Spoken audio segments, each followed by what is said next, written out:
Blessings, everyone. Have you ever had a moment in your life where the event you experienced was not that significant, but the impact was profound? I had one of those about 40 years ago. It was a normal activity that most people do in their life, yet the impact still stays with me. The lesson that I learned still remains with me. I remember as if it was yesterday. I took a 3-year-old little boy for a walk to the corner store. I remember striding along, his little hand in my I'm holding his little hand, and all of a sudden he stopped moving and he's tugging my hand. So I look down, and there his little chubby finger is pointing to a row of ants, and they're marching across the sidewalk. And then he spied a dandelion growing out of the crack in the cement sidewalk. Oh, he immediately squatted down and he yelled, "I want to smell the flower." You see, he saw a flower. He didn't see the dandelion, the weed. I remember pausing and looking around and saying, when is the last time I looked at little things? When was the last time I just paused and looked around? I then began to wonder, when had I crossed that line where I was so busy in day-to-day activities, I had no time to just stop and look. What had I missed? What was I missing? I had a decision to make at that moment. But I shake my head and say to the little boy, "That's a weed," and just grab his hand and march down to the corner store? Or would I squat down to join him, to bend down to truly see the miracle that a flower had grown through the cement in a sidewalk? Sometimes when I am looking at life, it seems like the texture of cement, thick, slow moving, and settling in to stay. In fact, it even is the color of cement, gray. Cement for me doesn't have to have been caused by something traumatic or dramatic in my life. It can be that I just see my day so full that there's going to be no time for me, or that my day is just going to be sameness and aloneness. It is becoming aware of the gray. When I see the gray, it triggers the memory of the dandelion and the little boy. The little boy did not see cement. He saw his flower. What he saw was the light emerging from the cement. We are told in Matthew chapter 20, verses 29 to 34, of Jesus and his disciples leaving the city of Jericho, and followed by a large crowd of people. Have you ever been part of a large crowd? Do you remember the noise of everyone trying to talk to everyone else? Kind of the din that's going on around you. Well, this crowd must have been talking a lot about Jesus, who was in their presence, because there was 2 blind men sitting on the edge of the roadside. And they heard his name and realized that Jesus must be close to them. So they shouted out for Jesus' mercy. The crowd chastised them and said, "Leave Jesus alone." But the men were not to be denied. They hollered out for Jesus' mercy. In Matthew chapter 20, verses 32 to 34, in the New Revised Standard Version of the Holy Bible, it reads, Jesus stood still and called them, saying, "What do you want me to do for you?" They said to him, "Lord, let our eyes be opened."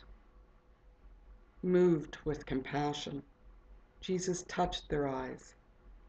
Immediately they regained their sight and followed him. Is it not through faith that our eyes are opened?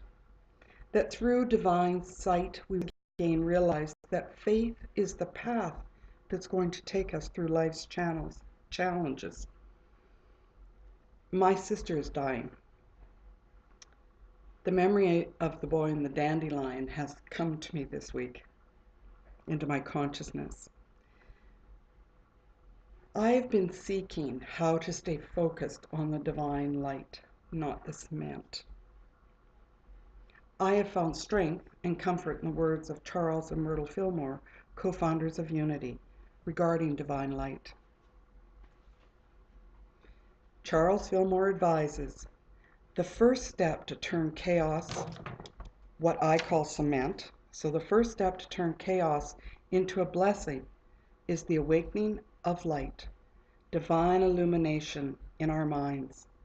In prayer, we quiet the concerns of the human mind and invite divine mind to illumine our thoughts with spiritual light. My first question to myself this week is, have I been praying? Have I remembered that we are always praying, because at some level all thoughts are prayer, even though we may not be intentional about it? Are my prayers and thoughts connecting me to my spiritual consciousness? Am I open and willing to surrender what I think should happen and trust the highest good will occur? Then I read from Charles Fillmore again. Light is where you are, and it is the complete answer to what you need now and always. The light you seek is not somewhere else, but where you are. Instead, affirm that you are in the flow of light, and God is light. My second question to myself is, am I drawing upon Unity's principle of denial and affirmations? Denial and affirmations cleanse our consciousness of error beliefs, as well as help us to relieve mental tensions and distractions, so we are able to claim the truth, capital T truth, we know. For me, it is to deny that what I'm seeing through my human senses reflects the truth. I affirm the essence of my sister, who I call Shirley, is whole and perfect. Nothing that is happening to her, her illness, her mental confusion, and her death will impact or change her essence. She is one with I Am, Presence, the Creator. Charles Fillmore again. His guidance continued for me with the next statement.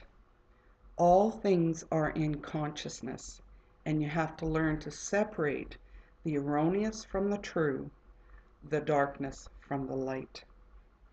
My third question to myself is, am I acting from the awareness of the law of mind action, which is thoughts held in mind produce after their kind? What you are thinking is what you'll be seeing. I have a choice in how I engage with my sister's situation. I need to consciously choose thoughts that search out the cracks of light with the human reality of my sister's pending death. Myrtle Fillmore's words caused me to pause and remember my role in the world. Keep your gaze upon the light, and you cannot possibly see any darkness. When you are looking toward the light, shadows fall behind you. The light is within you, and as you learn to look within, you become radiant. Because light is a quality of mind, and its essence is finding outlets through your mental faculties. My fourth question to myself is, am I remembering that I am an expression of divine light? A light driven by a source that is all-knowing, ever-present, all-powerful, and all-good. In seeking spiritual guidance this week, I've been asking myself 4 questions daily. Am I praying? Am I, as Charles Fillmore states, pouring forth from my heart a gratitude for every breath, every moment of life, every experience? Am I grateful for the light I am finding? Am I drawing upon Unity's practice of denial and affirmations? Am I releasing the thoughts that mire me in cement and affirming the true essence of my sister and her divinity? Am I consciously choosing thoughts that reflect spiritual knowing rather than human reality? Am I living the walk of faith I have chosen? Am I living as if I might be the only Christ-light someone sees? A dandelion or a flower? Darkness or light? Blindness or divine sight? The choice is mine. The choice is yours. And so it is.